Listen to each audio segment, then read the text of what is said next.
Estamos de volta aqui com o Nitro Talk, o talk show cerebral da TV Band Vale. Bom, daqui uma semana exatamente, completam 10 anos os atentados terroristas, entre aspas, de 11 de setembro de 2001 aos Estados Unidos.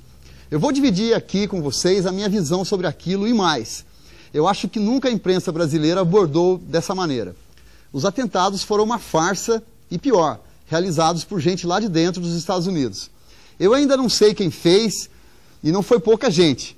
Mas aquela história de que meia dúzia de terroristas árabes, lá nos Estados Unidos, comandado por outra meia dúzia lá nas cavernas do Afeganistão, fizeram tudo aquilo, é a maior mentira da história moderna.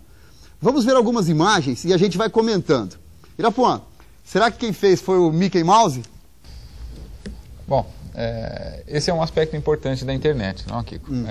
Ela proporciona para nós a visão ou diversas visões a respeito de uma realidade. E de fato, no primeiro momento, eu também tinha essa mesma percepção de um ataque terrorista, alguma coisa planejada. Eu também. Mas eu confesso a você que depois, né, analisando os fatos, pontualmente os fatos, todas as situações, se isso é um ataque terrorista, eu acho que falta muito ao governo americano explicar alguns detalhes que nós podemos depois identificar claramente em algumas imagens. A gente está vendo as imagens exatamente agora de uma torre caindo, né? Ela despencando. E agora o avião batendo. Só para vocês terem uma ideia, o avião foi calculada a velocidade dele, a velocidade de 600 km por hora nesse momento do choque. O que é a velocidade de cruzeiro andando lá na altitude desse avião. Então ele não podia estar ali ao nível do mar, em Manhattan, andando nessa velocidade que foi calculada. Uma outra coisa interessante que apareceu agora há pouco foi no momento da queda da torre. Agora, nesse momento da queda da torre, ela cai em queda livre praticamente, e o que seria completamente contraditório, né, Luciano, em relação àquela teoria de uma laje chocando com a outra, o que sem dúvida nenhuma daria uma queda muito, muito lenta, e inclusive com rebotes, pendendo para algum lado. Não seria de maneira nenhuma essa demolição controlada que foi. Isso para a gente falar só desse caso aí. Mas tem também o caso do avião que teria se chocado com o Pentágono, cujos destroços nunca apareceram, né? Nós não conseguimos identificar, não é isso? Existem várias filmagens, eles não divulgam acesso a filmagens.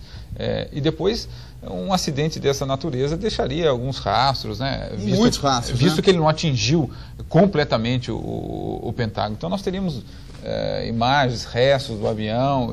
O avião, no caso do Pentágono, bateu na parede externa e não atingiu o prédio, a parte interna do prédio do Pentágono. Então naquele gramado do lado de fora, era para ter muitos vestígios, né? Kiko, olha, sinceramente, eu ainda continuo acreditando que foi um atentado, sabe? Eu acho que isso já muita gente para ser enganada durante muito tempo, né? Eu não acredito que... eu acredito que realmente exista uma fundamentação, né, de um povo que foi humilhado e que gerou toda essa ânsia de retaliação, como aconteceu com os Estados Unidos. Eu sou particularmente ortodoxo nesse ponto. Eu não acredito numa conspiração interna, nada disso. Eu acho interessante você colocar essa posição sua, porque então estabelece para você, telespectador, essas duas posições.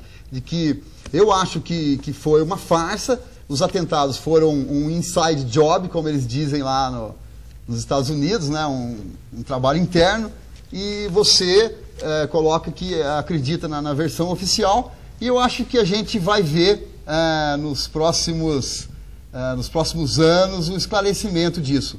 Mas que fique registrado aqui historicamente que a gente tem essa posição em contraponto da versão oficial, vamos dizer assim. Bom, agora, para você que tem férias ou vai aproveitar um feriado prolongado, mais uma sugestão de viagem. E hoje é uma viagem na América do Sul mesmo, Argentina, e mais especificamente sua capital, Buenos Aires. Irapuã, Luciano, é uma cidade descolada, cheia de encantos e pertinho, né? E é uma cidade fantástica. Dois pontos importantíssimos. É uma cidade fantástica e uma cidade que acolhe os brasileiros. acolhe o turista. É uma cidade que proporciona algo bastante peculiar que nós tínhamos no passado e agora temos muita preocupação. Ou seja, nós podemos andar nas ruas, nós podemos sair, frequentar os cafés, os bares abertos, com segurança, com orientação. Eu me encantei com Buenos Aires. Realmente uma cidade belíssima, para a gente dar aquele ar europeu bem diferente das cidades brasileiras, né? Luciano, a gente está vendo algumas imagens lá, né? Você também é fã de Buenos Aires, né? Eu sou fã de Buenos Aires. Uma dica que eu acho bem legal para Buenos Aires, até para alimentar um pouco a rixa Brasil-Argentina, é visitar o Malba, que é um museu de arte latino-americana, cujo quadro de maior expressão de arte brasileira, o Abapuru, está lá. Né? Pertence a um argentino, comprou em 95 por $1,5 milhão e recentemente tentou vender para o governo brasileiro por $66 milhões. Né? Ele tentou vender para a gente de volta? Brincadeira, o Abapuru de Tarsila do Amaral. A gente não consegue entender como é que isso foi parar lá, não é isso?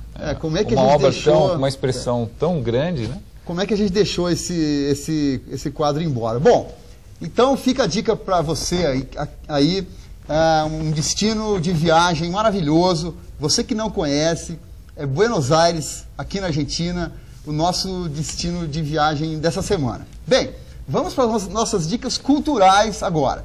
Começando pelo Luciano. Bola, o que você trouxe para recomendar hoje para a gente, para quem está assistindo a gente agora?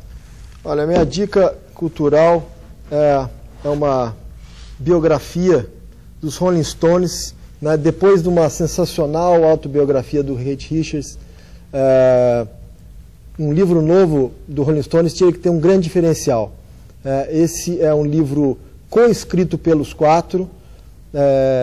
Ele tem uma versão brasileira agora recente, apesar do livro ser de 2003, essa é a versão brasileira. A tradução saiu agora. É agora. Para quem gosta de rock and roll e da história dos maiores bandas de todos os tempos, está aí. Uma dica cultural. Tá ótimo, tá ótimo. Bom, a minha dica cultural é a série de shows Sons do Meio-Dia, que o Sesc de Taubaté está realizando. Todo domingo de setembro, ao meio-dia, e de graça, tem shows de rock com excelentes bandas da nova geração. Domingo que vem é um show acústico do Revolução das Máquinas. No outro domingo, dia 18, é a vez da banda Anóxica. Eu acho que é assim que fala. E no último domingo do mês tem a banda Volts e mais um show acústico. Resumindo então, Sons do Meio-Dia, todos os domingos de setembro, ao meio-dia, no Sesc de Taubaté. E o melhor é grátis. Bom, Irapuã, qual a sua dica cultural dessa semana? Bom, a minha dica cultural, juntando um pouco aí os assuntos dessa semana que nós tratamos, falando um pouquinho do 11 de setembro, é esse livro fantástico, chama-se Onde os Homens Conquistam a Glória, do Krakauer. O Krakauer é um escritor que tinha uma obra interessante, né, escreveu um livro interessante que chamava Noir Rarefeito, e que relata a história de Pat Tillman. Pat Tillman é um jovem brilhante americano, com 26 anos de idade. Só voltando um pouquinho, do Noir Rarefeito é a história do... Não, o Noir Rarefeito, ele narra uma escalada ao Everest. Tá. E agora aqui ele narra a história de Pat Tillman, que é como eu disse, um brilhante jovem americano, promissor, com uma carreira no futebol americano, do Arizona Cardinals. E diante do efeito do 11 de setembro, ele resolve abandonar a carreira de jogador profissional e resolve ingressar nas Forças Armadas. Ele se alista voluntariamente ou foi voluntariamente? De uma família tradicional de militares, ele acaba indo então para o Afeganistão e a grande tragédia é que ele acaba falecendo no Afeganistão por fogo amigo. E até hoje a história ela não está esclarecida à família, né, porque praticamente isso foi um erro, né, ele morreu com fogo amigo, e o interessante nessa obra que o Krakauer abre eu faço questão de ler aqui um pedacinho, e ele abre essa obra com uma frase proferida por Ésquilo, que diz assim: na guerra a verdade é a primeira baixa. Nós temos o atentado do 11 de setembro. Não, sensacional você ter falado isso, porque eu comentei sobre o 11 de setembro, e essa semana vocês vão ouvir muito falar de 11 de setembro, porque a gente está falando aqui praticamente uma semana antes e vocês que estão nos assistindo vão escutar muito falar desses 10 anos do 11 de setembro. E primeiro que você falou agora que numa guerra a primeira vítima, né, a primeira baixa é a verdade. E por causa daqueles atentados de 11 de setembro que esse rapaz acabou indo para a guerra, e o final, quer dizer, o final da história e o que aconteceu com ele foi que ele acabou morrendo na guerra, né? O que se torna realmente um paradoxo, né? Se a gente pode fazer um paralelo com essa história, né? A primeira baixa teria sido a mentira do 11 de setembro. Não, o primeiro tiro a mentira, a primeira baixa foi a verdade. Né? Verdade. A verdade. Bom, outra coisa que eu queria te perguntar, não sei se você sabe ainda, se ele morreu lá na guerra, né, como é que o Krakauer acabou escrevendo isso? Ele tinha o menino mandou memórias, cartas para a família, como será que foi? Não, a linha do Krakauer é bastante interessante, porque o Krakauer faz uma descrição e ele uma narrativa e ele vai buscar esses dados, ele vai em contato com as Forças Armadas, os arquivos disponíveis. Para quem conhece o autor, o Krakauer fez o mesmo trabalho no Ar Rarefeito, só que com um detalhe. Quando ele escreveu no Ar Rarefeito, ele participou dessa expedição ao Everest. Mas ele chegou a chegar lá em cima? Sim. Ele foi um dos poucos jornalistas que chegou ao cume e ele narra toda a tragédia que foi aquela expedição em que nós tivemos várias pessoas que não conseguiram retornar.